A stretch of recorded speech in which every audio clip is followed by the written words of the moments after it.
The decision for the UK to remain in or to leave the EU is the most important political choice in a generation.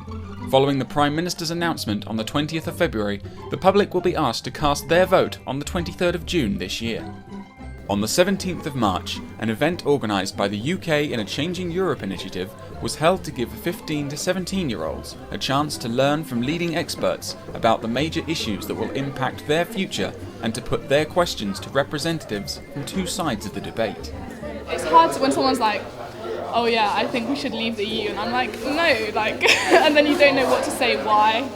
The arguments that are made on both sides aren't very precise. People tend to be one extreme or the other at my age. On social media, they tend to highlight the extremes of different views. The morning was dedicated to developing knowledge and understanding of how the EU operates, the extent of its political powers, and why being a part of it is such a hotly debated topic. What we want them to get out of today is the start, at least, of an understanding about what the UK's relationship with the EU means. So it's really important that they know what's at stake, that they have some sense about what the EU does, how it works, how it's developed, and what the issues are for the UK. Hussein Qasim of the UEA kicked off the proceedings with a presentation on how the European Union works as an entity.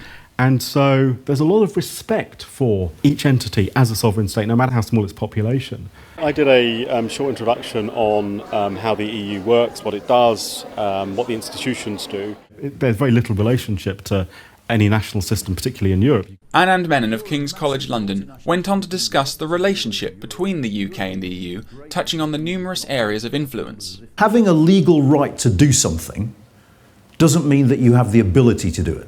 The European Union is about states coming together to try to do things together that they couldn't do by themselves. I was discussing with them the nature of the UK's relationship and the sorts of issues that people are going to be thinking about when they come to vote.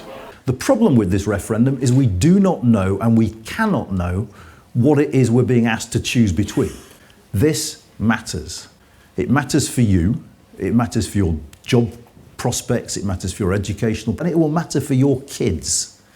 That's how far down the line this will matter, because there is a possibility that once we've had this vote, however it goes, we might not do it again for 20 or 30 years. Everyone was then split into teams and sent to prepare for the afternoon debate. So we've all been given an article and we're going through highlighting and then we're writing down the positives and the negatives. Probably best to be politically involved. We were looking at models like in Norway and Switzerland. So we're paying 35 million a day, but how much are we making back? Economics is important, but in the end it's pragmatic. The arguments are the same now as they were for the referendum in 1975. Did the Prime Minister negotiate a good deal? ? The 40 minutes of group discussion covered a range of issues surrounding the single market, migration, budget, relations and sovereignty. Then, after a quick lunch, it was time to test this newfound knowledge in the Q&A. We have Councillor John Cowan, our pro-European campaigner. If you look at the mainstream politicians and the mainstream citizens, most people see the benefits economically and socially of European Union membership.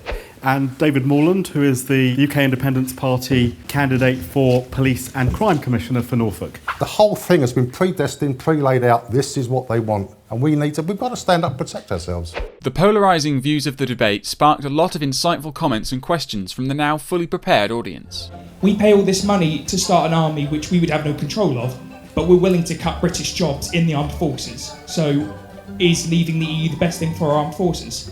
It won't work. It's going to cost an absolute fortune. At the moment we can freely travel, work and attend university in places like Holland. Do you think this would restrict that? It's not just about the 1 in 7 people who potentially would lose their jobs if Britain left the European Union. Why do people who have good qualifications, who come in to seek a better life, but they're still pushed aside?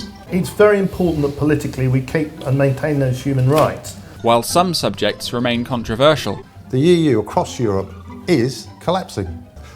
Everybody wants to leave. I'm just wondering where you found the authority to speak for 500 million people that you've never met. A lot of people say to me on the doorstep, if my grandparents were alive now to see what the EU have done to this country, they would be spinning in their graves. There were at least some things everyone could agree on. I just wanted to ask what your personal views were on the fact that 16 and 17-year-olds won't get a chance to vote. You're contributing, you're paying your tax, you're paying your national insurance, but you can't have a say in your own future, which is absolutely crazy. It was wrong, actually, that you weren't allowed to vote, although I think you should be. After an hour, with enthusiasm remaining high and the questions still coming, it was time to call an end to the proceedings. Thank you very much indeed to Dave and John. And find out what impact the day had had, and if anyone had been swayed one way or the other. I think that it shows that there are points for and against, and that's not all. It's not always scaremongering. In schools, you're a bit of a maverick if you're a Leave. I think UKIP were just fixated on the idea of controlling the borders. They didn't really have much else, I felt. It was very non-biased, which is what I really liked about it. I haven't really changed my mind. I was in the middle at the start of the event, but I think the questions asked and the answers provided persuaded me more to wanting to stay in the EU. People moving here add a lot more to the economy. It's probably a lot cheaper to go to university overseas than stay here. Although we're not voting, we still have like an influence with what we say to other people.